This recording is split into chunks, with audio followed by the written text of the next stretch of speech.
नायक दिलवर खान 23 जुलाई 2024 को कुपवाड़ा जिले के लोलाब घाटी के घने जंगलों में घात अभियान का हिस्सा थे।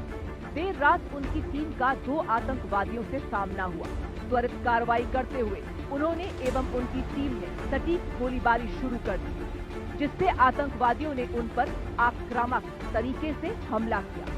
इसी बीच अपनी व्यक्तिगत सुरक्षा की परवाह न करते हुए उन्होंने असाधारण वीरता का परिचय दिया और भारी गोलाबारी के बावजूद निकट आ रहे आतंकवादी पर सटीक हमला किया और उसे मार गिराया। किंतु इसी दौरान दूसरे आतंकवादी ने उन पर अंधाधुंध गोलीबारी कर उन्हें गंभीर रूप से घायल किया। अत्यधिक रक्तस्राव के बावजूद उन्होंने आतंकवादियों की गोलीबारी का निपुणता से जवाब दिया और अदम्य साहस का परिचय देकर आतंकवादियों से लड़ते हुए मातृभूमि पर अपना सर्वस्व समर्पण कर दिया।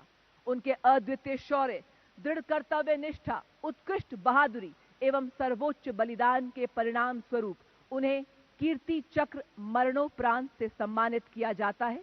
सम्मान ग्रहण करेंगी उनकी धर्मपत्नी श्रीमती जमीला एवं माताजी श्रीमती भोला बीबी।